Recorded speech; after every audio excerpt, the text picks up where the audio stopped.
morning, good afternoon, or good evening as the case may be. I'm Tom Bearden, the author of Excalibur Briefing, and I'm making this 2-hour tape to give you a presentation on some more fundamental work I am releasing in accordance with the Excalibur Briefing.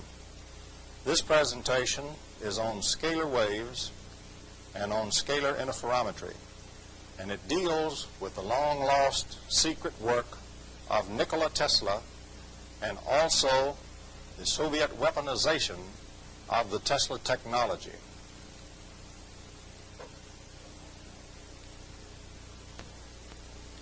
I want to accent that during this briefing we will not have time to cover in great detail everything that should be covered. I hope to highlight, however, the process and the technology that Tesla had, a new technology we do not know today, but one which he had prior to 1900. And we will go into the nature of that technology and what makes it work.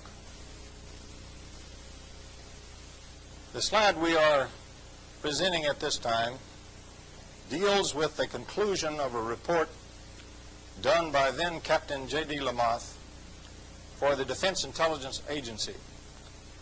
And the report predicted that sooner or later the Soviets would be able to do some rather startling things.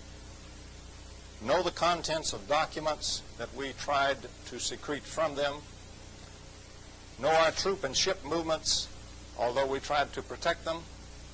Know our installation locations and the nature of those installations. To mold thoughts at a distance, to disable equipment, and to kill persons at a distance. That was contained in an official DIA report released under the Freedom of Information Act. And we will give you today the gist of the technology by which we think the Soviets are attempting to accomplish those aims. Since the time of Lenin, the Soviet aims have not changed. They are for eventual world domination of both the world and its peoples. Here on this slide are some startling statements that have been made by Soviet leaders in the past. Some of them you already know about, a couple of them perhaps you do not. I would like to call attention particularly to Khrushchev's 1960 statement to the Soviet Presidium, where he pointed out that the Soviets had a new weapon in development so powerful that if unrestrainedly used, it could wipe out all life on Earth. I also would like to call your attention to the 1975 statement by Brezhnev, where suddenly at the SALT talks, the Soviet side introduced a rather strange proposal that we should also consider outlawing the development of new types of weapons more frightening than the mind of man had ever even imagined. It is my thesis that the Soviets in both cases, both the Khrushchev case and the Brezhnev case, were speaking of the Tesla technology which has been lost in the West. We will first need some brief background. It is widely thought today in physics that the Michelson-Morley experiment eliminated the ether. As Dirac once pointed out, it did no such thing. What it actually eliminated was a material ether. Any Lorentz invariant non-material ether is perfectly consistent with the Michelson-Morley experiment. And in fact, the basic Soviet theory today of psychotronic weapons or Tesla weapons is founded upon that particular principle. They use little pieces of vacuum as a Lorentz invariant ether concept, and from that all of the rest of their physics is derived, particularly those which deal with the weapons and the Tesla weapons. Also, they have advanced the work of Ives, a Western physicist who in the 30s and 40s developed a more fundamental theory of physics. Ives derived all of Einstein's postulates, Newton's laws of motion, relativistic form, and the square law of gravitation from a Lorentz invariant non-material ether theory, a more fundamental theory. His work has been ignored in the West, but it forms the basis of the Soviet threat work today. For example, when Bob Toth, a reporter from the Los Angeles Times, was handed a document by Petchukov on the streets of Moscow the document purporting to have the secret or the theory of Soviet parapsychology, both the dissident scientist and Bob Toth were seized immediately by the KGB and interrogated. When the KGB found out that neither of them knew what they had, they simply stonewalled it and turned them loose. That is, after the intervention of the U.S. President. In that paper, the theory was speaking of little pieces of vacuum as being the basic approach to the theory. Part of our background also must address the work of another brilliant Western researcher and scientist, Dr. T. Henry Moray of Salt Lake City, Utah. In the 1920s and 1930s, Dr. Moray had successfully tapped the almost infinite energy of vacuum, the zero-point energy as we call it today. By 1939, Dr. Moray was obtaining 50 kilowatts of power from a 55-pound device straight out of pure nothing, pure vacuum, tapping the zero-point energy. The device used 29 tubes, 29 special stage tubes that he had painstakingly managed to build out of thousands attempted over the period of years.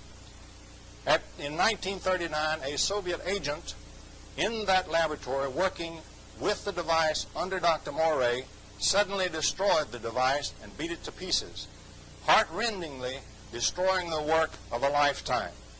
He also, however, had obtained drawings of the device, and we can be assured these drawings had been transmitted back to the Soviet Union. And so in 1939, there is a very good point where we know the Soviet Union had obtained the fact that you can build such an amplifier, you can get the energy of vacuum amplified, and we know that they had obtained the basic secret of it in 1939 from Dr. Moray in Salt Lake City, Utah. Now, as everyone knows, the U.S. in World War II successfully built the atomic bomb. 2 atomic bombs dropped on Japan brought a fanatical, dedicated nation to its knees and caused its prompt surrender. At Potsdam, Truman told Stalin about the surprise development of the atomic bomb. Stalin, with a stone face, made no reaction. However, it is our thesis that when Stalin returned to Russia, he called in all his chief scientists in a rage. Stalin, you see, had planned to take over the world or make the Soviet move about 2 years after World War II. He knew that the West would beat its swords back into plowshares. All he had to do was maintain his armies intact, wait for them to disarm and dismantle their defenses, and then attack and seize Europe in 6 weeks. It would have worked except for the surprise development of the atomic bomb by the United States, heavily contributed to, of course, by Britain and by many of the other scientists that had been run out of Europe by Hitler. Now Stalin no longer could mass his troops, and so he had to wait and he had to catch up in the new weaponry. In a fury, he told his scientists that the destiny of communism had been frustrated by this great U.S. technological breakthrough, but that it would not be the last such technical breakthrough, but the next one had better be Soviet. Now, this is a man who's an absolute dictator. He kills his foes and his enemies, and no one dared oppose him. And so the entire Soviet Academy of Science did a backflip, a 180-degree turn, and took off into the hinterland, studying everything that existed that passed as paranormal or unknown phenomena. Wherever you found a yogi walking on fire or lying on a bed of nails or meditating, you were likely to find a Soviet scientific team studying and instrumenting them if possible. Their scientific colleagues might rail at them that this was not science, but the state kept right on paying their salary. It is my thesis that because of this effort, the Soviets resurrected the Moray work and resurrected the secret of Tesla. In going through the material of the West, which they set up a large effort to do, they discovered that the Tesla material had been lost, and they began to work on the secret. And so we have emerging then 2 primary things which we must look for in fueling the Soviet frightening new kinds of weapons unknown to the West. One of these is the Moray amplifier. The other is the Tesla technology. Now, in 1958, a very strange nuclear accident occurred in Russia. This accident was an explosion of atomic waste, we are told, from people who were nearby or who were connected with the treatment of casualties from the accident itself. If so, it left its signature because T. Henry Morey, in his special tubes, had found it necessary to use a radioactive nucleus. The radioactive nucleus is one of the things which will tune in or interact with the strange Tesla waves that we will be covering later on in this presentation. And so, if we can believe that shortly after World War II, the Soviets resurrected the Morey amplifier, and by the early 50s had discovered the Tesla technology that had been buried in the West, then it is quite reasonable that by 1958 they would have been embarked in the building of great new weapons. This one, for example, was a weapon which would transmit a nuclear explosion through hyperspace. That is, it would transmit it out of our space and time at one location, pop it into a tuner at another space-time location in our world, with no travel in our world in between the 2 points. I will give you later a specific case in which I think this was successfully accomplished. Such a hyperspace howitzer, of course, would be using the Morey technology, we believe, in that time frame. We believe that in the early 1950s, perhaps by 1950 itself, the Soviets were embarked on the development of weapons from this technology. By 1958, they should have been in the advanced prototype or even towards the early operational deployment stage, certainly in advanced development. And we believe what happened was a howitzer of this type blew up in an unsuccessful test. The reason it blew is because when it went tuned into hyperspace, we believe the tuning mechanism was damaged, and instead of going narrowband, it went broadband. If that indeed happened, then the nearest broadband tuner would have gotten it. The nearest broadband tuner were the hot radioactive waste stored nearby the facility. Those wastes had all kinds of radioactive nuclei there, all kinds of tuners, and therefore a very broadband tuner existed nearby.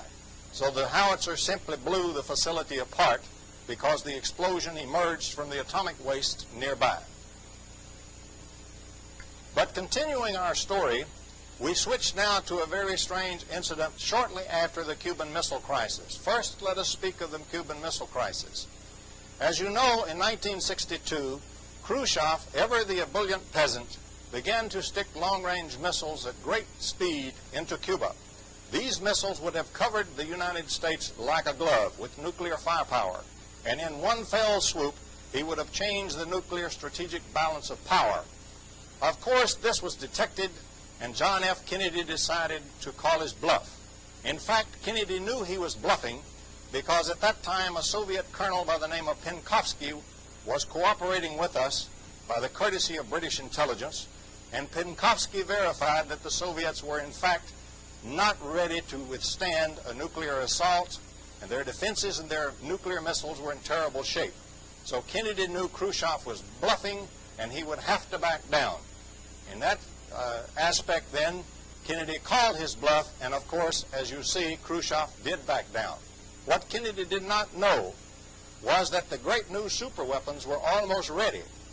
But Khrushchev had jumped the gun, the weapons were not yet deployed, and so although we knew nothing of the superweapons, they were not available for use. Therefore, Khrushchev backed down during the Cuban Missile Crisis. We point out to you that is a very serious offense in the Soviet Union, in any communist state. A very serious loss of face had occurred.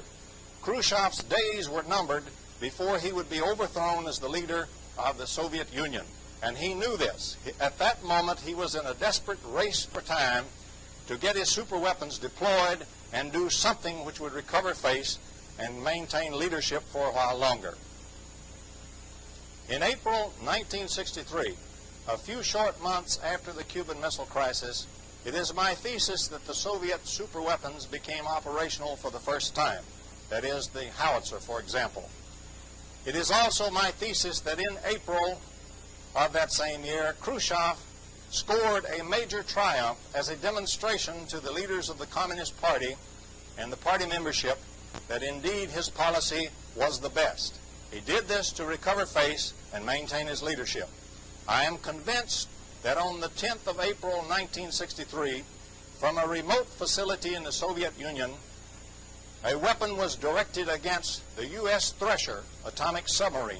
and that atomic submarine was destroyed from a Soviet laboratory as a full-up operational test of the first of Khrushchev's great new superweapons. I believe the submarine was destroyed utilizing its photograph. As we know from radionics, any photograph already maintains the pattern of the object, and it can resonate through hyperspace with that particular object. We will find later in this presentation that we are dealing with waves which can travel much faster than the speed of light and including infinite velocity. At infinite velocity, every point in the universe is totally together. And so any photograph which maintains the pattern of its object in the virtual state interactions imposed on it is in fact tied directly to that object with no distance between them in hyperspace. It is thus possible to use the photograph to direct that kind of wave directly onto the object at a distance, no matter where in the universe it might be located. If we check the incidents surrounding the loss of the Thresher, we find several very strange circumstances involved. Number one, the ship apparently began to disobey or not respond to its controls, and so it was in trouble when it started its deep dive. Another incident, which is very indicative indeed, is that its companion ship, the USS Scalar, on the surface above it, experienced great difficulty with its communication systems, several types of systems. In fact, when it became apparent to the Scalar that the submarine had been lost, it took over 1 hour, or just about 1 hour, for the submarine to transmit an emergency message because of the communications difficulties experienced. I point out to you that the Tesla technology we will be discussing later can cause such communications difficulties in multiple systems, and that is one of the signatures of the use of such weapons. Here on this slide we show a typical deep underwater nuclear burst. There's a standard formula to calculate such a depth at which the burst does not vent the gas bubble. In that case, the only thing that happens is a great wall of water rises up out of the ocean in a mushroom or conical type shape, mushrooms out and falls back into the ocean. One day after the death of the Thresher, that is on April the 11th, 1963, a jet airliner flying past 100 miles north of Puerto Rico saw a sudden emergence from the ocean of exactly this type of great mushroom-shaped cloud of water, which rose up approximately 1/2 mile and then fell back into the water. The incident was reported to the FBI and to the Coast Guard when the jet airliner landed. It has been scrubbed off and nothing was ever done about that particular anomalous report. A full report on that incident is in the files of SITU, the Society for the Investigation of the Unexplained. It is my thesis that what happened here was the first full-up successful test of an operational hyperspace howitzer from the Soviet Union. That is, a Soviet submarine passing by dropped off an underwater receiver for the test. And then from the laboratory in the Soviet Union, a full-up nuclear explosion was transmitted through hyperspace into that receiver in the ocean successfully. And so on April the 11th, Khrushchev had succeeded in a great 1-2 punch as a full demonstration to the Communist Party that indeed the new operational weapons were there, and indeed he, Khrushchev, should remain as their leader.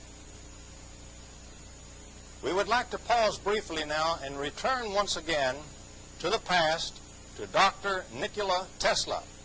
Dr. Tesla is a strange genius who essentially gave us almost single-handed the electrical 20th century. Before 1900, Nikola Tesla was firing lightning bolts 75 to 100 feet in distance. He had built the most powerful coil ever built in the history of man, or ever dreamed of. He also had developed and also later designed the LC oscillatory circuit, which made radio possible. He in fact conquered AC power and made it practical by in fact inventing the rotating magnetic field, by which most of our AC motors and generators still are operating. They are still Tesla generators and Tesla motors in most cases. And so he made it practical to transmit AC power at a distance. This indeed wiped out the dreams of Edison, who was backing direct current and direct power. In that case, in direct power case, you would have to have a generator plant about every 20 miles or so across the face of the earth. You can imagine what a great financial empire was involved. And in one fell stroke, Nikola Tesla wiped out the dreams of that kind of empire by Edison. Also, by just before 1900, he had developed a great tower and was transmitting signals through the earth because he had found a new type of wave, a totally new kind of electromagnetic wave. He had found that he could set up standing waves in the earth with this type of wave, a scalar wave, and that the molten core of the earth and or the electrical energy flowing in the earth would feed energy into his standing scalar wave. He himself knew that in that standing scalar wave matrix there would form then ordinary electrical energy based on the matrix. And so enormous energy would begin to form on the matrix that he placed in the earth, and anywhere on the earth that anyone put up an antenna tuned to that frequency, one could extract electrical power. If one wanted more power, one simply put up additional antennas or better antennas. But with one generator station, Tesla could have fueled the world and given free energy to mankind for all time.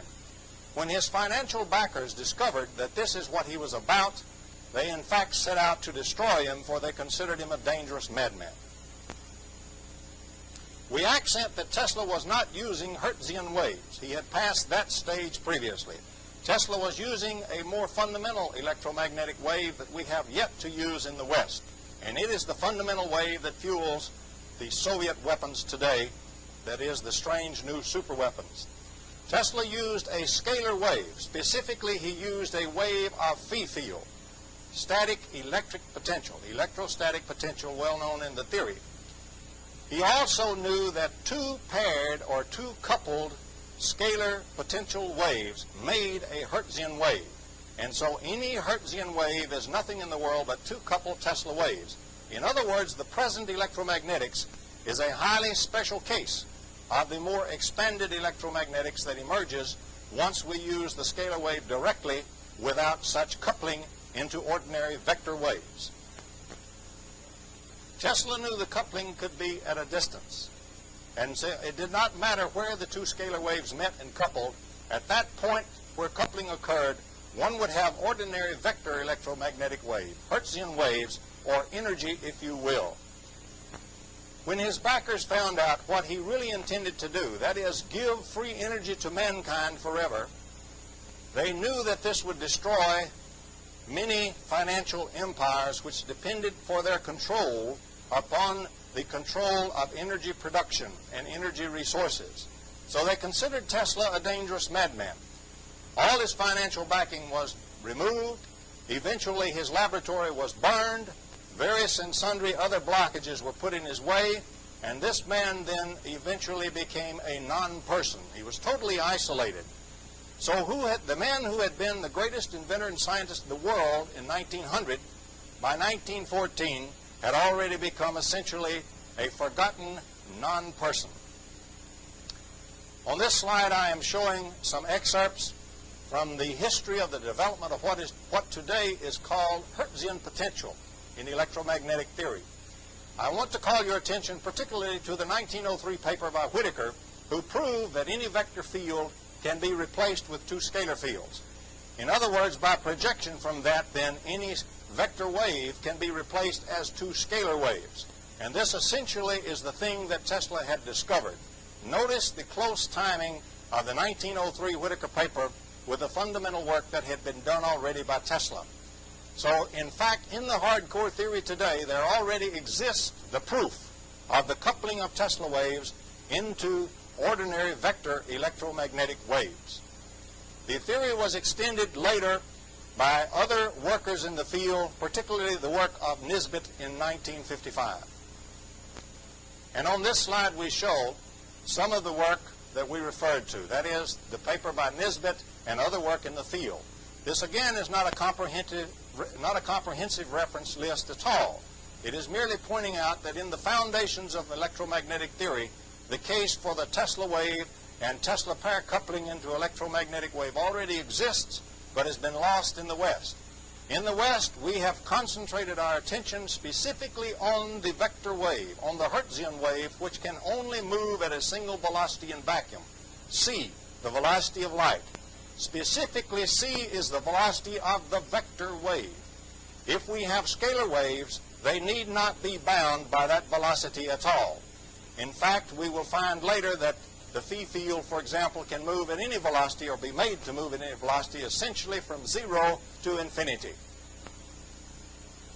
On our next slide, we point out some present theoretical facts that one should be aware of. First of all, the present phi field is totally a spatial concept. The idea of potential was derived and worked out primarily back in the 1800s. And during that time, the march of time, the time flow rate itself was thought to be an immutable act of God and unchangeable by man himself. We know today that is not true. Relativity has taught us that the flow of time can in fact be changed and slowed down at least. However, in the 1800s, that fact was not known. Potential theory was developed well before Einstein's relativity came along. And so we find then a spatial potential. In other words, the clear assumption that the flow of time is a constant for everything. The flow of time is assumed constant in the present electromagnetic theory as it is set up with spatial phi field, which I'm calling on this slide phi 3. We also know that any spatial gradient in such a field gives us a vector. In other words, all vectors are two-point functions. We must have 2 points in the field, and we must have a difference in potential between them before we can have a potential gradient and therefore a vector field. The concept of voltage is also a 2-point function. It is always the voltage between 2 points. The motion of an object is the thing that moves it from one point to another, and it is the motion of an object which indeed accounts for all vector fields. If a static charge could absolutely be static, it would have no vector field whatsoever, but only have a phi scalar field. It is the frantic movement, for example, of electrons on a statically charged ball, which accounts, the wiggles of those electrons accounts for the production of the E field and associated B fields. The gradient, however, is between separated points in 2 superposed phi fields if the 2 of them are superposed. And phi field can move at infinite velocity. And if you do not believe that, I suggest you check page 223 in Jackson, Classical Electrodynamics, 2nd edition, which is one of the best graduate texts in classical electrodynamics in the United States. If you check that reference, you will find the blunt statement that the phi field does move at infinite velocity. Actually, that is the velocity the way it is presently portrayed in the theory. If we begin to use scalar waves, we can vary the velocity anywhere from 0 to infinity, anywhere in between. And now we point out the physical interpretation of the potential, the phi field, the electrostatic potential. In the present theory, it is the stress in space. The real phi field, the one which Tesla used, is a 4-dimensional phi field, not a 3-dimensional one. It is the stress on space-time itself, the medium itself. In fact, that stress is 4-dimensional, not 3-dimensional, and therefore can be used to stress the flow of time. Now, if we stress the rate at which time itself flows, we can affect anything and everything that exists in that time flow. For example, we can affect thought, we can affect minds, we can affect the fundamental constants of nature, the inertia of an object, the gravitational field. All of those exist in time, and all of them are changed if we mess up or mess with the time flow in which they exist. And so when we have a phi 4 field, the stress on space-time itself, we are dealing now with a fundamental unified field because it crosses all fields of nature. Any field is affected by the phi 4 field. The Tesla phi 4 field, then, is a more fundamental phi field than the one presently used in the theory. It is the stress on space-time itself, without voltage, without E field or any other vector field applied. It is a purely scalar field concept. From that concept, for example, we can have pure potentials with no vectors attached to them. We can have no V or no E field and yet have a phi field or even a phi field wave. This kind of a wave will penetrate any physical medium. We can produce EM fields at a distance if we couple two of the waves together at a distance to form vector electromagnetic waves by pair coupling. They can be pure time waves because moving in 4 dimensions rather than 3, these waves can either move spatially like a normal wave, or they can move in time only, sit at one point and simply fluctuate in magnitude. But in fluctuating, they are stressing the time flow itself, and therefore they are affecting every fundamental constant of nature, the gravitational field, the inertia of mass, etc., etc. And so they are very real fields which do unified field theory concepts and technology already. And that is the field which Tesla had discovered with his instruments and with his devices prior to 1900. Here again we summarize some of the strange characteristics to be expected of the Tesla field. For example, we can establish standing waves in the Earth or in the ionosphere. Actually, you could establish them anywhere. We can tap energy from the Earth's core. That is the one which indeed was responsible for the suppression of Nikola Tesla.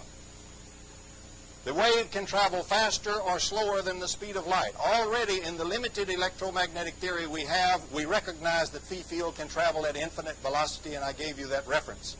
It can also be made to travel at a slower velocity, because if you adjust the amplitude of the wave that you produce, for a given medium that it is going through, there will be a certain amount of pair coupling. The drag is due to pair coupling into vectors. Vectors are forces and drags. You do not have drag from scalar concepts only. So the amount of coupling into drag determines the speed of the wave. If we produce a higher velocity wave, we must produce a higher potential on it. And so we can control the velocity simply by controlling the amplitude of the initial wave for a given medium that we are transmitting it through. That is one example of the way you can control the speed of the wave. It can change the rate of time flow and does. It can affect all fields, including gravity. It can commute between the virtual and the observable states presently so mysteriously separated, because it is a true point function. If we take a single quantum change, delta L, delta P, we can go to any particular small delta L we wish, including subquantal.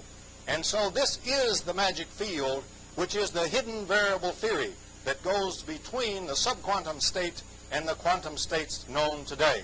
This is the magic field that is searched for both as the hidden variable theory and both as the unified field theory, since it also can tackle gravitational field.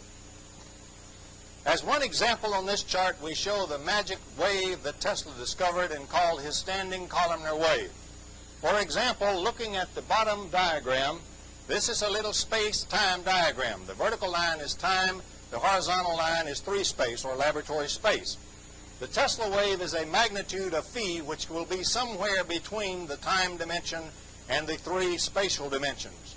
It can be anywhere in between. In fact, it can even move back and forth between them.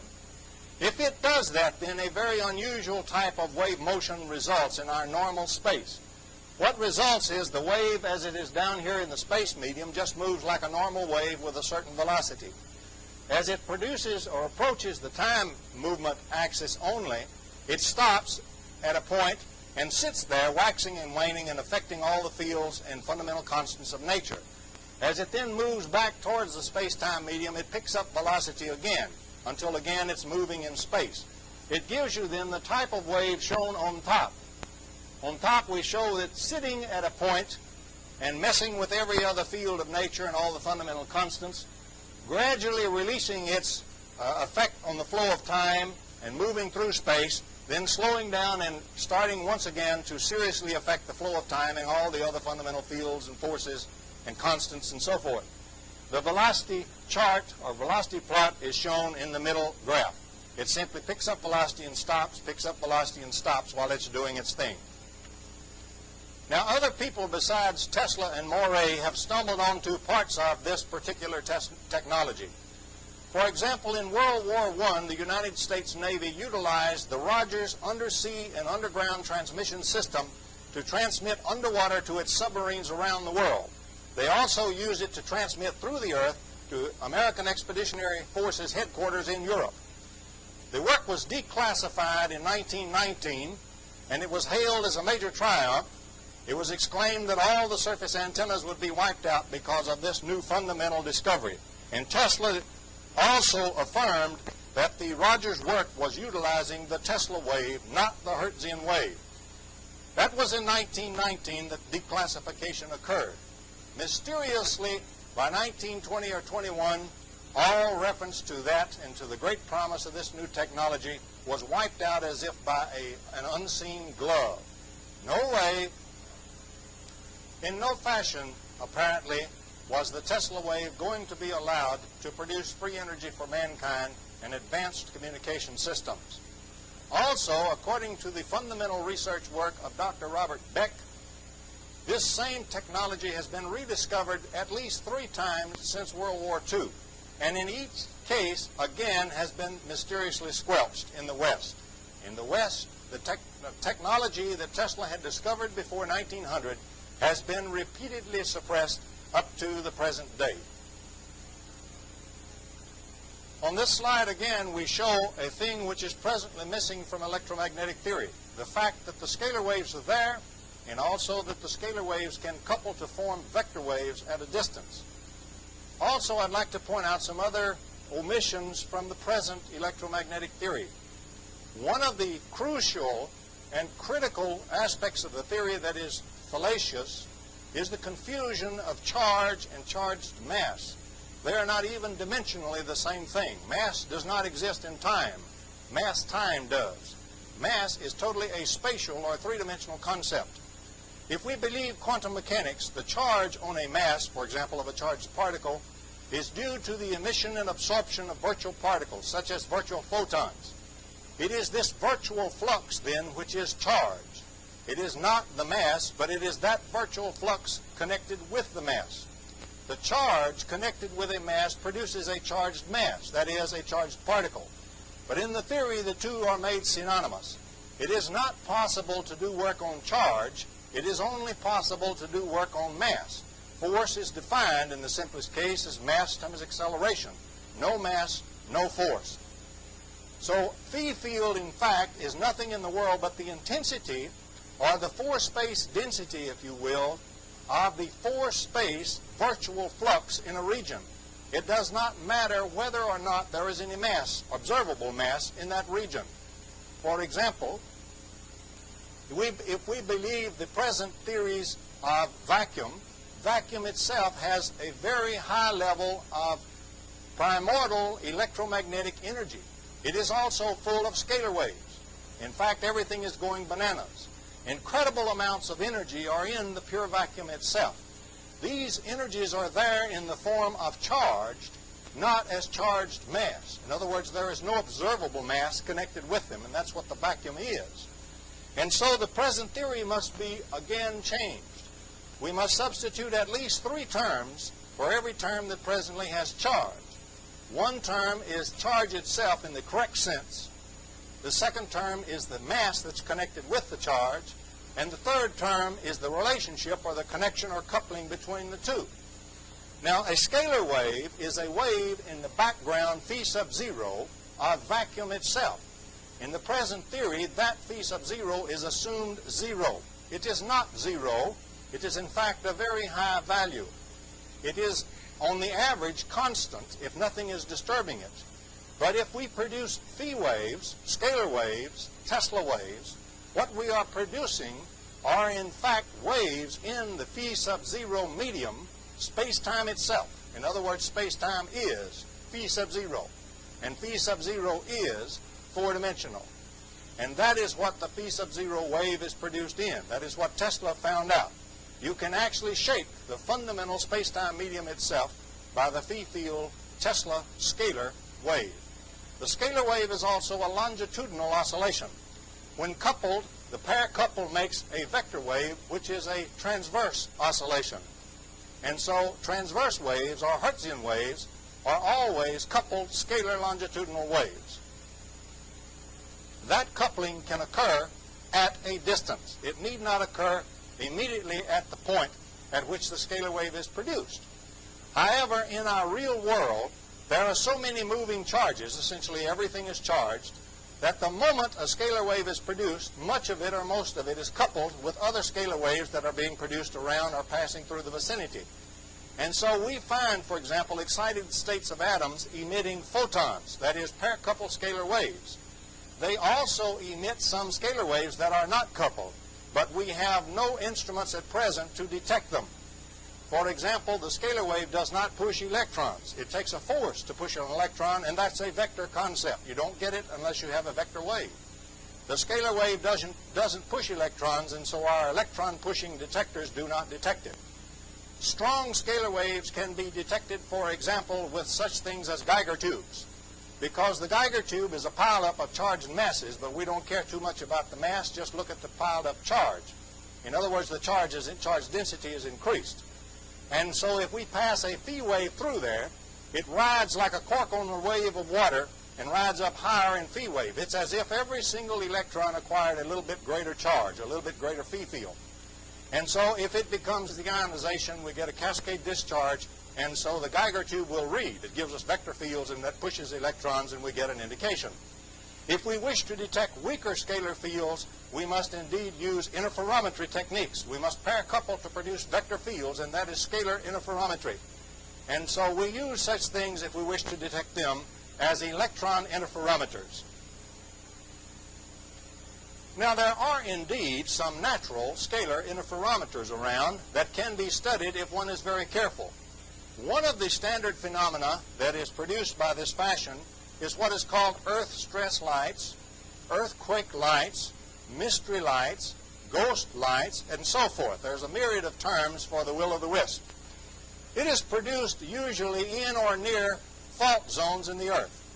Now let us discuss what we have when we have a tectonic plate fault zone in the earth itself. In other words, we have a split under pressure, under high stress, of the tectonic plate rock itself. In that case, what we have is something like on this diagram. Each place we have a crack, we have, for example, very high pressure in the rock on each side of the crack, and it is stress relieved in the crack itself. And so we have indeed a scalar interferometer. The rock is producing very high phi field from the charges of the telluric currents flowing through it and the pressure. It is also producing it on the other side, and those two can couple together and form vector waves under certain circumstances. Now, the quartz in the rock is in fact a piezoelectric crystal, and there are little grains of various size in the quartz, and they're randomly oriented by and large. Under pressure, then, this becomes what we can refer to as a Prigogine system. Ilya Prigogine in 1977 was awarded the Nobel Prize in Physics for producing a new thermodynamics of systems far from thermal equilibrium. And this is such a system, or can be, in a scalar interferometer in a natural stress points and fault zone in the Earth. For example, under the Prigogine effect, what we are now are led to believe is that from total disorder, highly chaotic disorder, large-scale order can emerge and stabilize, completely in contradistinction to the present linear thermodynamics theory. And in fact, if this system becomes a Prigogine system, that is what happens. Large-scale orders of electromagnetic field emerge and stabilize, and so we will expect to produce electromagnetic field at a distance. The way it's actually produced at a distance is with coupling of scalar waves. That is, each of the little tiny quartz crystals also has little stress cracks in it and also is a little tiny interferometer. And so these little scalar interferometers have a myriad of, for example, frequencies that they are producing as they are squeezed and stressed. They constitute an approach toward a Fourier transform of patterns. Under certain conditions, those patterns can actually form based on Fourier transformation. And if two of them form at a distance just right, they couple to form the standard little spook light or mystery light that we see connected with fault zones and earth stress activity. And that is exactly how they are produced, and they are produced by Tesla scalar interferometry. Now on this slide we show that in a little bit greater detail. We show again the fractured rock from one side of that scalar interferometer, and we show the myriad of little small scalar interferometers that occur in the quartz and in the rock itself. And so what we have is an ever-evolving system of scalar interferometers, each feeding the other. In that case, we can get very powerful phi fields from each side of this rock stresses and the interferometer, and we can get coupling at a distance to form the mysterious will-o'-the-wisp, ghost light, spook light, and so forth. Here is a photograph of a so-called spook light or earth stress light taken near Florence, Alabama by two young researchers who are doing some very fine field research. As you can see, what we have is a light that is formed in the sky. It's quite bright for its size. It's small, but it's bobbling and moving along. This is due to the erratic changes in the earth currents that are feeding the fault zone interferometer. This is an example. The best example of research done in the United States on such stress lights is the work done by Vestigia that has been published in, for example, the Vestigia newsletter. Some very fundamental work and very nice theoretical work and instrumental work in the field has been done by the Vestigia experiments. They have measured, for example, ordinary electromagnetic wave emission from such an area as the spook light. They have measured its concentration in the infrared as opposed to the visible spectrum, and they have confirmed the reading of a Geiger tube, for example, connected with the phenomena by actual instrumentation in the field. Again, all explained by Tesla scalar interferometry.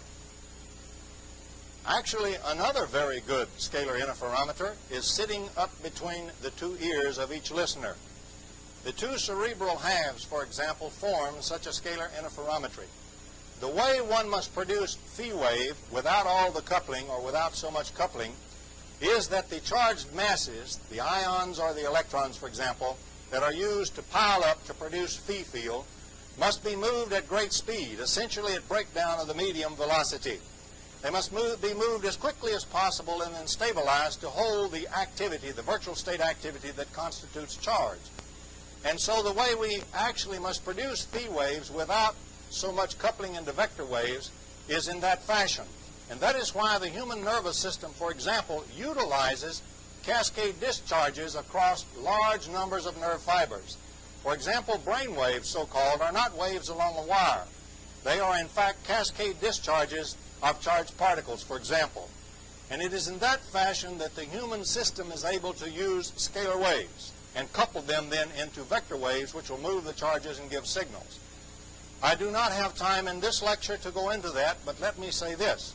All of the phenomena of classical parapsychology can be explained by the new idea of phi field, that is a phi-4 field, by scalar waves and by scalar interferometry. It means that a finely tuned system, for example, human system, is able to form two scalar patterns at a distance, couple them and form energy at a distance. Energy on an object, for example, and that is psychokinesis when the object moves. That is the exact mechanism by which it is done. Just as the human system used electricity long before we knew anything about it, and it used FM, for example, it also uses Tesla scalar waves, and it uses scalar interferometry. As shown on this slide, the Russian experimenter, the Russian woman in the laboratory on the slide, is being instrumented and measured as she performs a psychokinesis. Now, in this case, what happened is that all her body rhythms get in phase. Then electrostatic energy begins to form on the object itself, electrostatic field. In other words, clearly showing that she is producing additional phi field on the object. The motion of charges in the object immediately makes vector field, and so we get a vector force on that thing, which produces movement, and that is the way she does psychokinesis in the laboratory. With scalar technology, there are large numbers of free energy fields and free energy systems waiting to be tapped. Sources of unlimited energy available for mankind if we but bend the Tesla technology to our will. For example, some of them are shown on this chart here. The zero-point vacuum energy, which has already been successfully tapped by T. Henry Moray. The Dirac sea, for example, can be gone into directly with a scalar wave, and you can tap the energy of that sea, and that's inexhaustible. Time derivative fields themselves can be tapped just by differentiating the time and changing the rate of flow of time. Microelectrodynamic fluctuations of electricity can be tapped. We already know in fine grain that the ordinary electric field or electric current that we push through circuits is nothing in the world but the time triggers for enormous oscillations at nearly right angles to that. That's just classical electrodynamics. When we go to high enough frequency, the energy there is almost mind-boggling in our ordinary circuits. All that we really need is an extremely fast full-wave rectifier, and you can get free energy out of any electrical circuit that you already have. You could, for example, take a flashlight battery and power a modern automobile or even a battleship with that kind of technology. Telluric currents of the Earth are inexhaustible, as indeed is the Earth's core energy, which Tesla was going to tap, and the G-strain energy of space-time itself, the gravitational energy of all of the universe, is available for our tapping with Tesla waves and Tesla technology. For example, here we are showing the general scheme by which Tesla could have tapped the molten core energy of the Earth itself. As we show on the figure, we set up a standing wave through the Earth. There's one or two ways to do that. Once we have the standing scalar wave, we have a matrix in the Earth. Now, inside the molten core itself, there is very high stress, and so a great amount of phi field is being produced by those charged activities here. That phi field there is of every frequency, every shape, and every phase. It immediately begins to couple when it hits in phase and so forth with the matrix, and it begins to form ordinary electromagnetic vector wave there on the matrix. And so gradually that matrix scalar wave converts itself into an enormous and increasing vector wave of electromagnetic energy. And anybody that puts up an antenna can use that. That is also useful or used by the Soviets as an earthquake generator weapon, for example. If you then shift your matrix in frequency to dump the energy, for example, onto the point opposite you on the Earth that you've established your standing wave, you begin to dump the electromagnetic energy in there. That's just a phasing problem. Okay, at that point what happens is the stresses in the plate begin to build up because of the enormous addition of new energy. The telluric currents go up and the plate stresses go up. If we do that slowly, the nearest fault zone will give and we'll have a natural earthquake. If we do it very sharply, what will happen is we'll shatter the rock itself, whether there's a fault zone there or not, and we will get an earthquake that's deliberately induced. The earthquake in 1978 near Tabas, Iran, left an anomalous signature of fractured rock in that case. And I've already pointed out in my book, The Excalibur Briefing, why the Soviets had to generate that earthquake to stress relieve the fault zone on the border between Iran and Russia that was threatening their own city. They did it to save one of their cities, but the earthquake left its anomalous signature. It was done by Tesla technology. Now, in that case, when you have the standing wave, you can think of it very simply as follows. Think of the molten core of the Earth now becoming a cathode, which is feeding enormous amounts of energy to you. The signal that we're putting in the scalar field is a signal on the grid. And so we are gaining a much more enormous energy across to use. I point out that if you phase your matrix when you change your standing scalar wave matrix to dump the energy into the atmosphere over there, you can directly and very drastically affect all the weather patterns on that side of the Earth. And the Soviets, I believe, have used it in that fashion also. Next, we wish to point out something very fundamental that can be evolved directly with the Tesla wave and Tesla technology, and that is the use of a radioactive nucleus. And on this slide, we are discussing that use. In this part of the photograph here on the right, or the drawing, we are drawing inside an atom, for example. We are representing the condition such that we have an excited nucleus. The nucleus would like to decay, and in this case I've drawn one that would like to emit a beta particle, an electron. And so it's trying to decay and trying to emit an electron anyway. It's in an unbalanced state. Now there's all kinds of free electrons that are not free that are bound up in the Dirac sea, which permeates everything, the sea of negative energy electrons.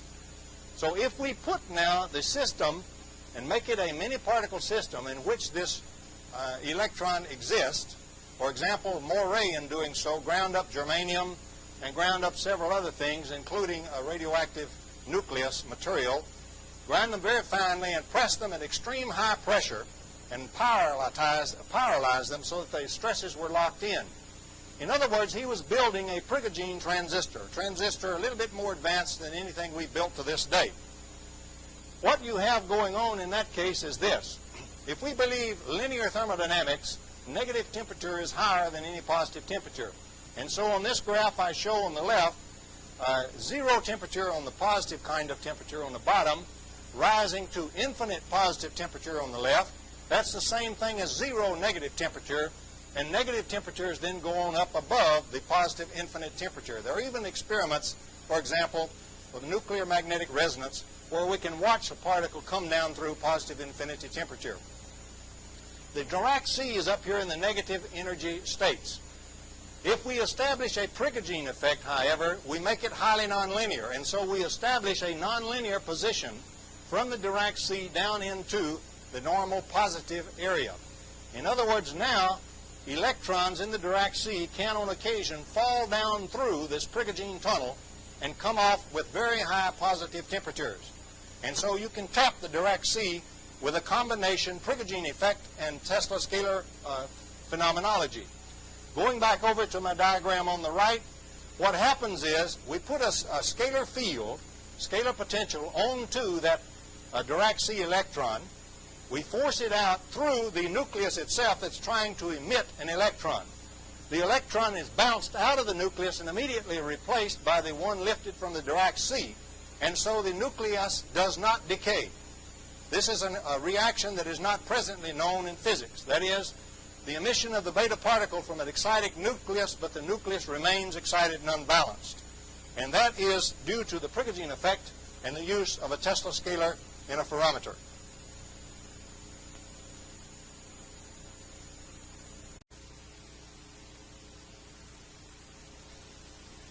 Next, let's pause briefly and point out how we get a three-dimensional waveform in the first place. We have to use standard three-dimensional Fourier transform. In other words, we can express any two-dimensional shape we know in terms of an infinite series of frequencies. To use in a practical sense, we truncate that series after, let us say, 10 or 12 terms. And that will give the wave shape that we wish, or the pattern, in two dimensions fairly accurately. To form a three-dimensional pattern, however, we must have two of those. We must have one for the other axis. And so then when we put the two together, we will have a three-dimensional waveform.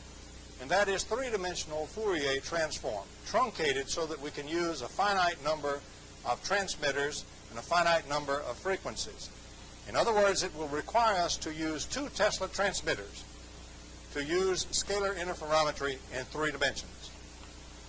And on our next slide, we show such a scalar interferometer, for example, a huge facility that might be built if one were attempting to use this effect as a weapon. In other words, the projection of energy at a distance, or what Tesla in the early 1900s had called his wireless transmission of energy without loss at a distance.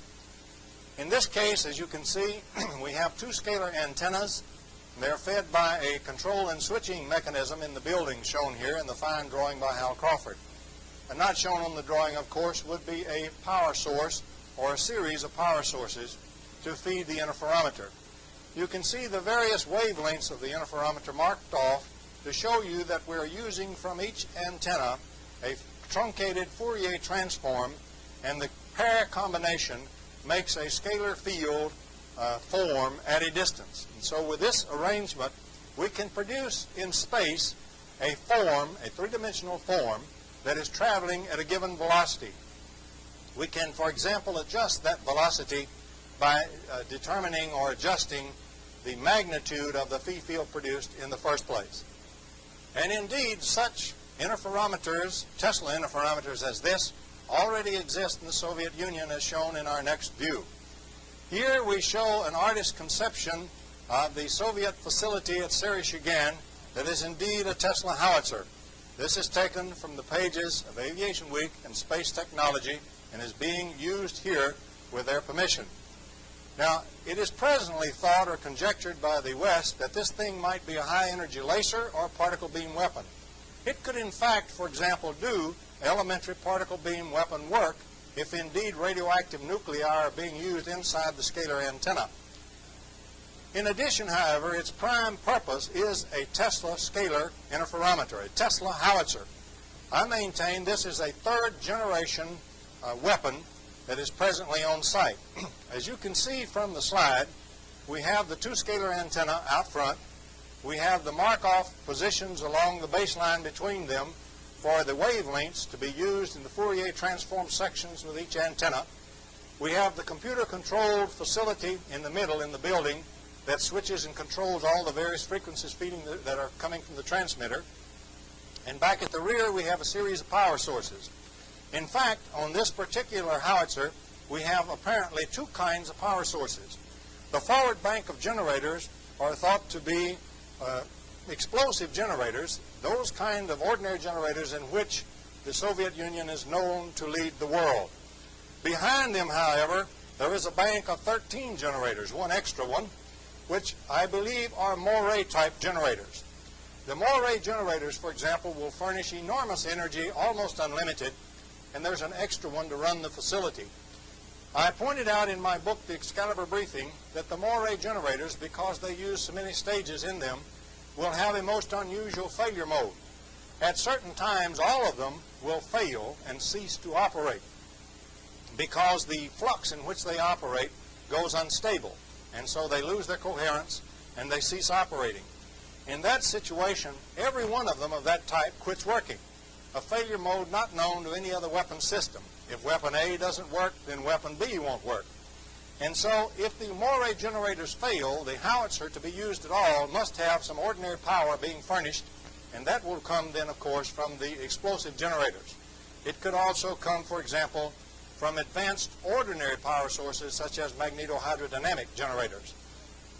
The howitzer has, for example, four modes.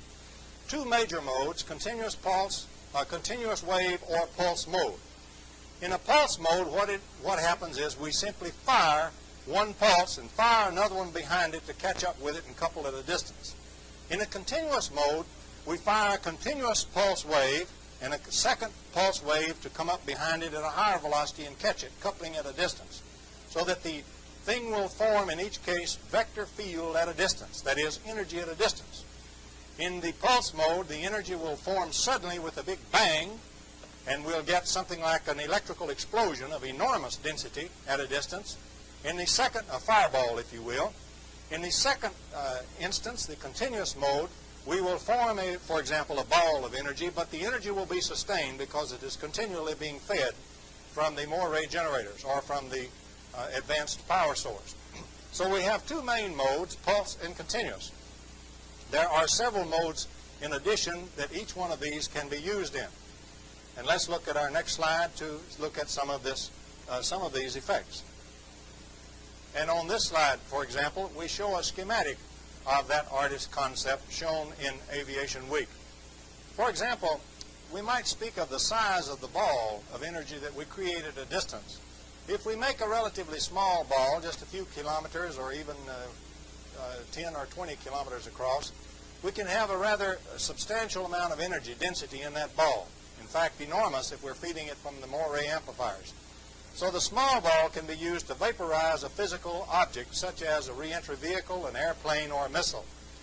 On the other hand, if we expand the ball to very large dimensions, let us say 20 or 50 kilometers across, for example, the energy density will be much less. However, the density is still being produced very sharply, the vector energy. That constitutes an electromagnetic pulse very similar to something that comes out of a nuclear explosion. And so in this fashion, it can be extended to a very large ball and still accomplish EMP degradation or damage or destruction of the electromagnetic circuits inside airplanes and missiles and re-entry vehicles, for example, and also the electronic circuits inside nuclear warheads. So the ball can be used or expanded to be used for a very great coverage, or it can be used for a very small coverage but extremely high vaporization coverage of a vehicle. It can be used several thousand kilometers, for example, away from the basic Tesla howitzer that is projecting it. Now on this slide, for example, coming from that large globe use, we see a case taken from Afghanistan, seen by Nick Downey. This, for example, article is reproduced from the London Times. This incident and a series of these incidents were seen by Downey, and they occurred in September 1979. If you recall, in September 1979, September the 22nd to be exact, we had the first so-called nuclear flash seen off the coast of southwest Africa and picked up by our Vela satellites. And so we have a very close synchronization in time between the incidents seen in the Soviet Union from Afghanistan by Nick Downey in September 79 and the so-called nuclear flash off the coast of southwest Africa seen by the Vela satellites. This ball, as you can see here, has been expanded to enormous size and is usable in the EMP mode. In other words, it could be, for example, an anti-ballistic missile defense, an anti-cruise missile defense, or an anti-bomber defense. It is useful against all three forms by furnishing a very high EMP into any vehicle that penetrates the shield itself, or the ball. Now on this slide we show how the flash, so-called nuclear flash, off the coast of Africa was produced, the one seen by the Vela satellite in 1979. What we have is a howitzer, a Tesla howitzer, very similar to that one at Sereshigin, possibly that exact howitzer. We produce from the two antennas first a ball form which is traveling at a certain velocity. This velocity may be slower than the speed of light or faster than the speed of light. We calculate the time delay to wait until we fire another ball exactly like that, but at a greater intensity and therefore a greater velocity. So we fire then a second ball or form, three-dimensional form, behind it. The second one then is overtaking the first ball. And we have calculated the time delay so that the second form overtakes the first one over the target area, couples with it, instantly forming electromagnetic energy, exactly like the EMP, the sudden formation of EMP from a nuclear explosion. You get exactly the two pulse symptoms that you get from a nuke explosion in this kind of an affair. And that's exactly what the Vela satellite saw.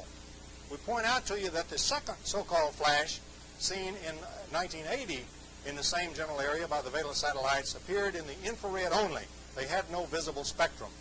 And the entire analysis community is presently divided over exactly what they were. They indeed were not nuclear. There was no radioactivity associated with either one at all. They were not normal phenomena because one wouldn't go in the visible spectrum and the other infrared only. They were indeed from a Tesla interferometer and very probably from the one at Sereshigin, or one very similar to that one. And that is the way they are produced. Their energy is produced at a distance by that howitzer. There is, in fact, a whole series of incidents of this nature and other kinds of nature that are traceable to the Tesla interferometry effects and Tesla technology. For example, this slide that we're showing now shows a peculiar incident that is happening with a British satellite, the Ariel 6. When the satellite is over British Columbia or over one of the oceans, the Caspian Sea, it is often turned off on two of its coded command channels, only if the sun is shining. Now, this is even though the channel is coded. You can, for example, condition the satellite before it enters the mysterious turn-off zone by preconditioning it, turning it on in advance, and then it'll sail through without being turned on. And the reason is it's very simple with a very small device, Tesla interferometer, to produce energy onto that satellite itself and to produce it internally to the circuitry. It doesn't matter about the coding on the command circuitry. And so they can turn it on or turn it off if they wish. In fact, you can couple onto the two scalars that already form a vector wave. You can couple in a fashion to increase that vector wave if you couple in phase with it, or you can couple in a fashion to decrease the wave if you couple 180 out from it. And so you can use the same Tesla scalar interferometry effect to form onto a vector wave at a distance, additional vector wave to reinforce it, or other vector waves to kill it. In other words, you can extinguish or augment electromagnetic circuits at a distance with the same effect. And this is one of those that's being tested or has been repeatedly tested on a British satellite. As you know, a few years back, a series of U.S. satellites were also mysteriously blinded from the Soviet Union, in some cases up to 4 hours duration. Now, it's been suggested that those were done with lasers. If they indeed were done by lasers from the ground, then the Soviets have achieved a state of laser technology completely unknown to the West. it would be very simple to do that blinding of the satellites, messing up their circuitry, so to speak, without damage, without permanent damage, by using very simple Tesla scalar interferometry at a distance. And as we pointed out, the phi field is probably being used. We also point out that you can use the A field, the so-called vector magnetic potential field, in a different manner from what is presently known in ordinary electromagnetics. If you will check, for example, Feynman's 3 volumes of physics, if you will check in the 2nd volume, you will find that an experiment was done to see whether or not the A field was a mathematical figment or whether or not it was a real fundamental field of nature. The experiment proved conclusively that the A field, even when separated from the del cross operator that yields B field or magnetic field, is indeed a fundamental new field of nature. In other words, the present A field that's in the theory is used totally, always coupled with a magnetic field. We have not explored the use of the uncoupled A field whatsoever. But every magnetic circuit, for example, that has a coil in it with the current going around through the coil has a swirling A field in it. And we can, if we wish, disconnect that A field from the magnetic field, in which case we have a new kind of field presently unknown and unutilized in Western technology. So the combination of the phi field technology and the A field technology will yield the full extent of the Tesla technology. As we said, many other cases of apparent Soviet testing of the Tesla technology has been going on around the world. Even in Vietnam, for example, we had some mysterious occurrences with our F-111 shown on this slide. Now the F-111 is a very nice aircraft. It has a terrain following radar. It has the latest and most sophisticated systems that the West can build.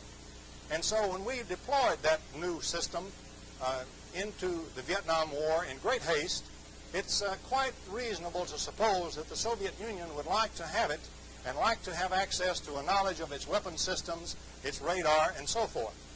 And so we find, if we look at the next slide, that a very strange thing happened in Vietnam connected with the F-111. In fact, when the F-111 was deployed, very rapidly 8 of them fell out of the sky mysteriously. No Mayday messages, no nothing. Thereafter, in some 4,000 missions or so, no more F-111s fell out of the sky.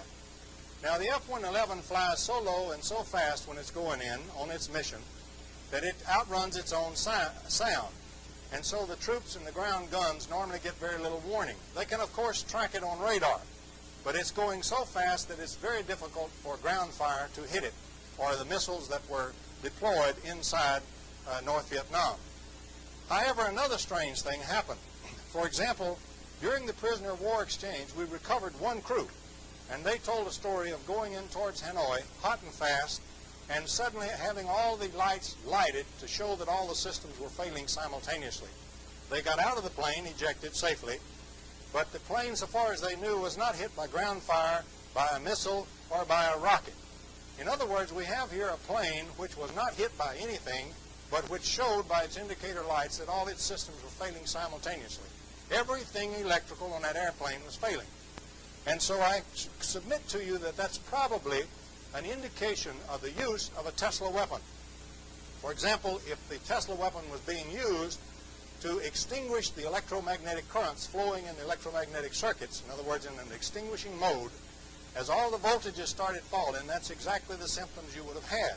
And so that what they did was disable the electromagnetics in the airplane, forcing it to crash, and then they recovered the parts.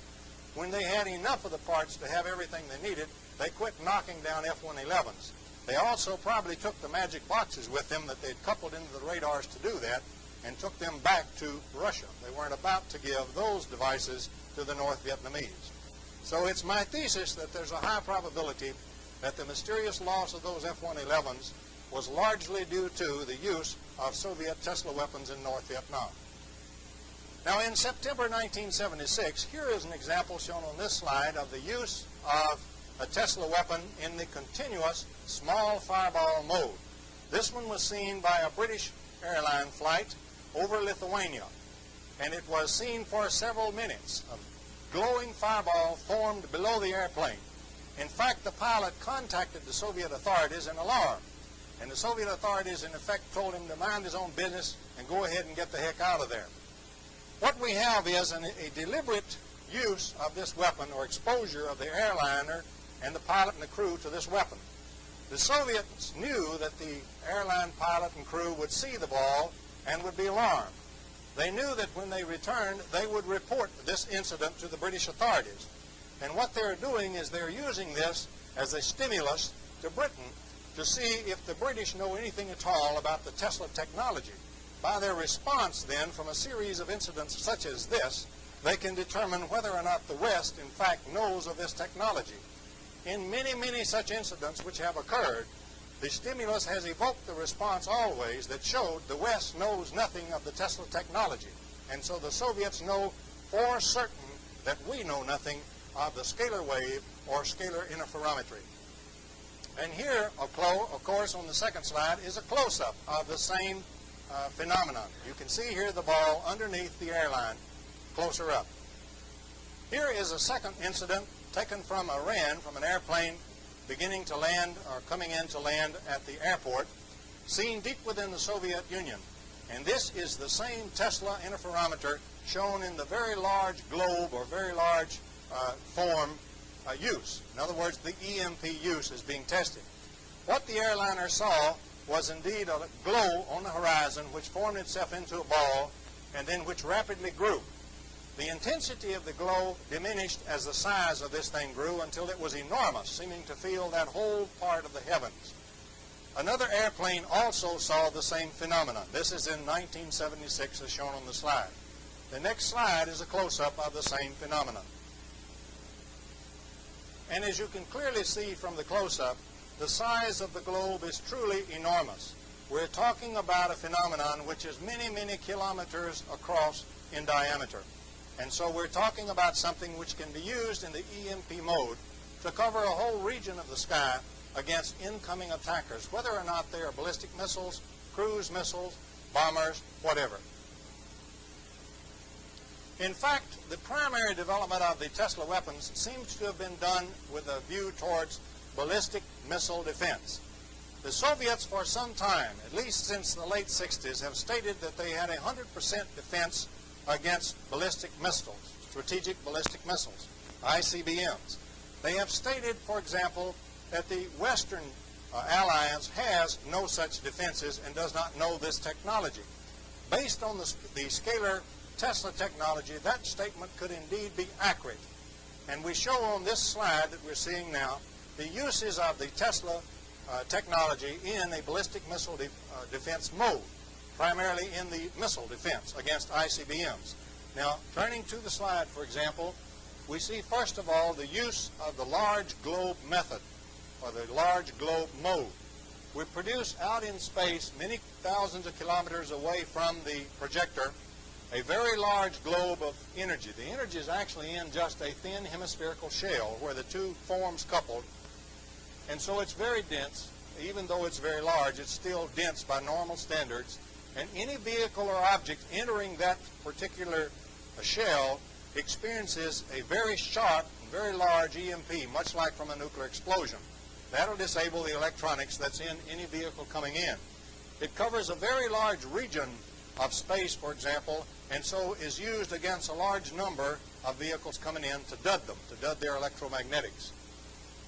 In the second mode that we show the smaller ball, which is now being placed on the nose of an incoming vehicle. And in this mode, what we've done is we actually vaporize the physical vehicle itself. It simply goes just like a bug hitting one of these electrical bug screens. And we see various other fireballs. They can be continuous if they're fed from a continuous power source to the projector, or they can be a pulse mode if they're fed, for example, from the explosive generators. The howitzer is always usable in a pulse mode. And we see a series of these being used to clean up individual objects that are coming in towards the defense. Finally, down on the end, we see something that is very magical. We see a very large hemispherical dome, which is the final shield against anything which may enter this area. This dome may be, for example, 50 or even 100 kilometers across the base. It is the Tesla shield that Tesla spoke of in the 20s and 30s when he said he had produced a shield or a weapon which would end all war, because you could make a defense impenetrable. And then on our next slide, we'll take a look at the Tesla shield.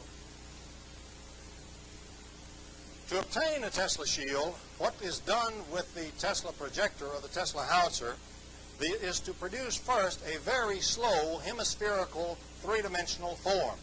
In other words, the wave form is a hemisphere and it moves out very slowly. And so what we have is a growing hemisphere which moves up very slowly in altitude.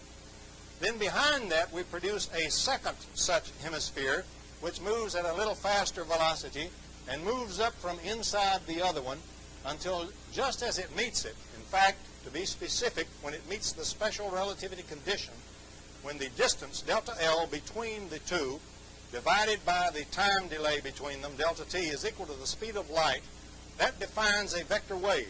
That point defines the pair coupling for the two scalar waves into an ordinary electromagnetic wave energy. And so what we have now is an ordinary thin shell, hemispherical shell, of very dense energy indeed. And so the air in that region is instantly ionized, and it's a total plasma. And so it's glowing from the decay of the excited states and giving off photons. So what we see is a huge luminous hemispherical dome, highly bright, highly glowing, giving off photons. And any vehicle which hits that particular hemispherical shell gets such an enormous energy discharge upon it that it simply vaporizes, as we said before, like a little bug hitting one of these electrical bug screens. It goes, and that's all for that vehicle. It does not matter what kind of vehicle. And so when we add all the Tesla systems together in all four modes, we find that the Soviet statement that they have 100% ABM defense and the West does not is in fact not idle conjecture at all. In fact, we can even defend with such a process against the gamma radiation and the heat radiation and the EMP from a nuclear explosion. For example, as shown on this slide, if we nest the Tesla shields, and I've chosen to show 3, we might use 2, we might use 4, certainly 4 would be enough, but 3 is probably enough. If we nest the shields like this inside by multiple howitzers or multiple forms produced by the same howitzer, we then find a very strange thing. First of all, we forget about the normal stuff coming in, decoys, warheads, debris, and so forth. All of that stuff is going to get cleaned up by the first shield. The thing we really worry about is if we had a high-altitude nuclear explosion over the shield area, very high and over all the shields. In that case, the explosion would produce EMP, heat, and gamma radiation. In the first shield, we will have an awful lot of scattering and absorption reactions occurring for all 3 processes. We know that when gammas, for example, are absorbed, they are normally re-radiated at lower temperature, for example, at X-rays. And then we have another absorption and re-radiation, and that lowers the temperature. Finally, by the time we get through all 3 shields, we've cleaned up just about everything that's in there, including the EMP, which went through the same sort of thing. And so by nesting the shields, we can defend against the effects of a high-altitude nuclear burst suppression, the gammas, the heat, and the EMP. Again, the Soviet statement that that their particular technology yields 100% ABM defense is not idle conjecture. We point out again, and pause here with the next slide, Brezhnev's strange 1975 statement, introduced to the SALT talks, that we should also consider outlawing the development of new kinds of weapons more frightful than the mind and imagination of man had ever even dreamed of. And on this slide we show the beginning of such weapons, as which Brezhnev was referring to. We show, for example, that the Tesla technology essentially gives us almost Star Wars now, which has been taken as the title of this slide. For example, if I have Moray technology, I can package enormous energy sources and power supplies in a very small weight and a very small volume. And so they become usable in space in re-entry systems. If I use the Tesla interferometry technology, all that I need is a MIRV vehicle. I need one which I can drop off additional vehicles from and establish an interferometer in space.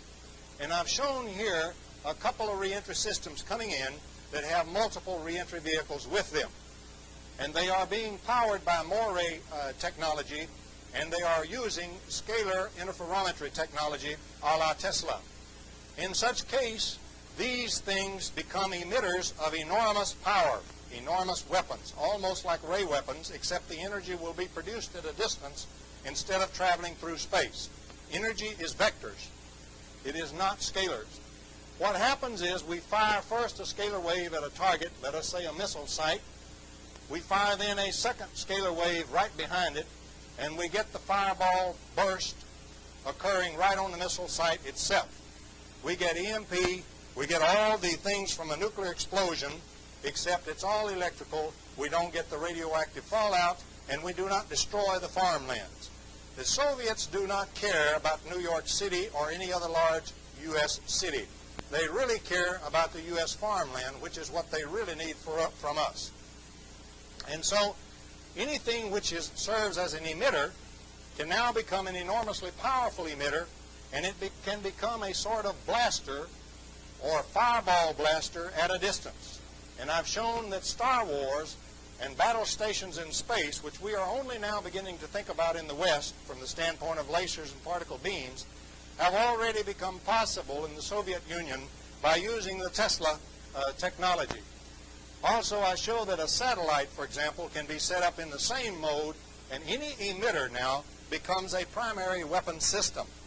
If you think about the enormous numbers of Soviet emitters which exist throughout their system, both on the ground and in the air, you then become concerned, or should become concerned, about the coupling of Tesla technology with such a large number of emitters, wherein the emitters themselves become primary weapons and primary blasters.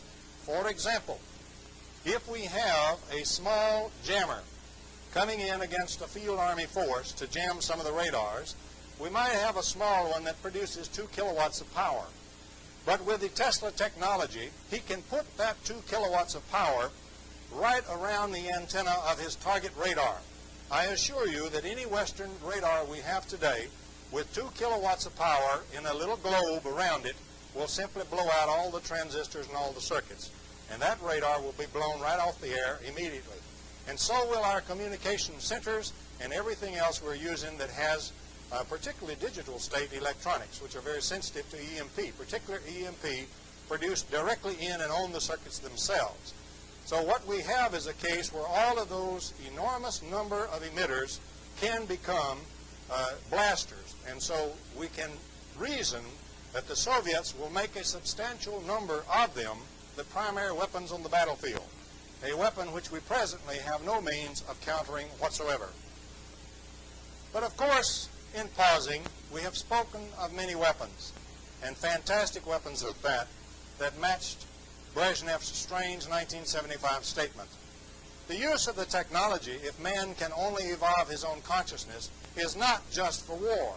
It promises things for the future that staggers the mind of man. For example, the long-sought unified field theory is already here if we use the phi-4 field, because in being able to affect the flow of time, we can affect everything that exists in time, the gravitational field, the fundamental constants of nature, and everything. We can literally engineer the reality we exist in. I want to point out that a new super-relativity emerges also from this theory. The present relativity is based on the vector speed of light, c, and small changes in that in terms of distorted space-times. In this particular thing we're talking about, we control the distortion of space-time. And so we can control the velocity of the sensor wave we use, anywhere between 0 and infinity. And so not only do we cover the band, so to speak, the velocity band from 0 to c, which is what we presently deal with in the reality we are used to, but we deal with the kind of reality that emerges when we cover the band from c to infinity. In other words, we can see and travel in and out of time. We can see and travel in and through other dimensions. We can be anywhere in the universe in an instant. We can go in here and out there with no travel in between.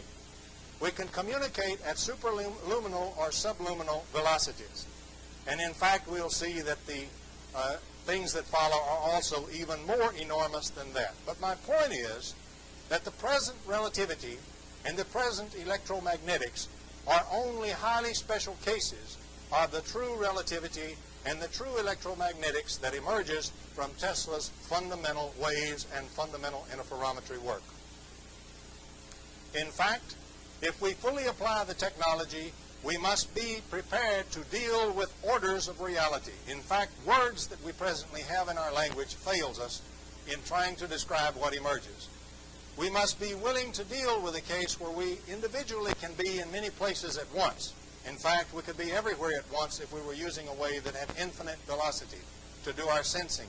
We must be prepared for the fact that our sensor, which we normally associate to be our physical body in one little region of space-time, can be in fact placed anywhere we wish, and so we can be literally anywhere we wish with Tesla technology. We must call that orders of reality, because the present physical reality we see is only a first-order effect. It is the kind of physical reality that emerges when time, the present vector-carried time, is removed from space-time, leaving behind only space. We know from quantum mechanics that time is not an observable. That is, time has already been removed any time we observe. And all observation and all detection is purely spatial. And so the present order, the present physical reality, is only one type of reality that actually is there, that actually confronts us, and in which we actually live. With the Tesla technology, we must confront all the orders of reality, and to do that we are going to have to advance the entire consciousness of mankind. For his present consciousness is totally fitted to the photon interaction and to the vector field effect, that is, the vector movement at a limited c velocity. In dealing with that kind of reality, we must pause and point out that since the beginning of time as we know it today, man has always beset his fellow man. Being a smart animal, having a brain, and having a mind that is very clever and adaptive, he has built tools which he can use with his tool-using member, his hands. He has built ever more powerful tools in his cleverness, and he has utilized these tools ever more frightfully against his fellow human being. And so the history of mankind has been a history of struggle and domination of man against man and human against human. As the power of the tools evolved, however, man has reached the point where he has the power to destroy his biosphere. He has the power now to disrupt all the space-time smoothness in which he exists. He can reach the very fabric of the universe itself, of physical reality itself, and he can shake it, he can bend it, he can warp it, and he can twist it. In doing so, he can turn the reality in which he himself exists into a nightmare beyond his present comprehension. And so the power of tools that has been unleashed already by the Tesla technology in the hands of the Soviet Union are indeed so frightful that they boggle the mind of man, and they are more frightful than the present limited consciousness of man has ever imagined, just exactly as Brezhnev stated in 1975. We must become aware of this type of reality and this type of technology. We must evolve our consciousness, and we must leave forever the side or the set of man where man turns against his fellow man. In so doing, there is a single problem which can be overcome by the Tesla technology. This single fundamental problem is in fact responsible or involved in all human causes where one human is pitted against another, and Tesla technology can be used to overcome that. In the present first-order physical reality which we sense and live in, and which all our instruments sense as well, most of them, everything except a few obscure Geiger tubes, and once in a while something like an electrical or electron interferometer, in the first-order physical reality that we sense and live in, we consider ourselves to be apart from each other. I consider, for example, that you are distant from me. The only way that I can establish our separation is by the vector field and its limited c velocity. I have something which takes some time to travel between you and I, and that time multiplied by its velocity gives me a distance in which we are separated. And so using the first order reality and vector sensing, I am convinced that you are distant from me and not part of me at all. I am convinced, therefore, that if you suffer and you hurt, it does not necessarily affect me. I need not suffer and I need not hurt. In fact, if I can use a sensor wave which has infinite velocity, that is, which is everywhere at once, we confront something that is very near the Creator in its awareness, because it can be aware of everywhere at once. In that fact, or in that situation, there is no distance between you and I, or between any other two people. If we, in fact, inject such technology between us, there is no longer any between us. We can indeed become one. Just as in the individual human body, there are literally billions and billions of human cells which are so linked together, and in fact Dr. Pop has discovered that that link is a virtual field and therefore involves scalar field, for example. If we link human beings together by scalar processes which have infinite velocity and therefore no time separation and no distance separation, we indeed all become one. And the thing that is written in the Bible, that man is made in the image of his Creator, is quite indeed literally true. Each of us is the other, and we all are one. And that is where the Tesla technology must be used to carry us. It must be used to evolve humankind from its present limited consciousness to a more infinite consciousness, the consciousness of the next stage of human evolution. And so, if we can become aware of the Tesla technology, if we can first counter the Soviet weapons, and then if we can reach an agreement to banish the scourge of war and our divisions from one another forever, we can apply the technology of Tesla to mankind's betterment, to cure him, not to kill him, to make him a god, not to make him an animal. In that case, all of the things that I've shown on this slide can gradually become true, because that is man's destiny. First, we can control our lifespan. We can control all diseases. We can have superluminal communication. We can have transmutation of matter. We can produce anything and any energy that we need to produce.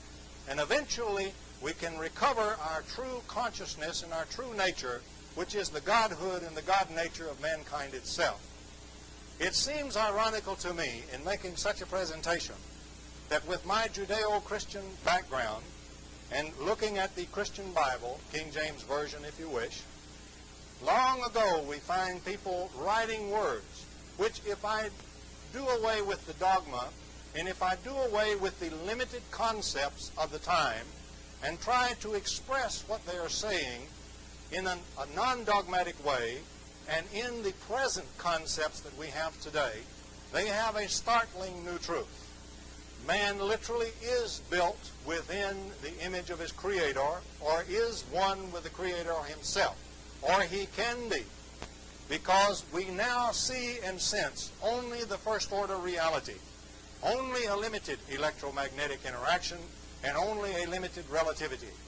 If we build the technology to link us together and to go for the more full and more advanced reality, we literally can recover our God nature. If so, then ironically, the strange, lonely genius, Nikola Tesla, who so many years ago, single-handedly almost, and against great odds at that, gave us the electrical 20th century, may very well have given mankind a more shining future than all the scientists and sages have envisioned. Thank you, and good evening.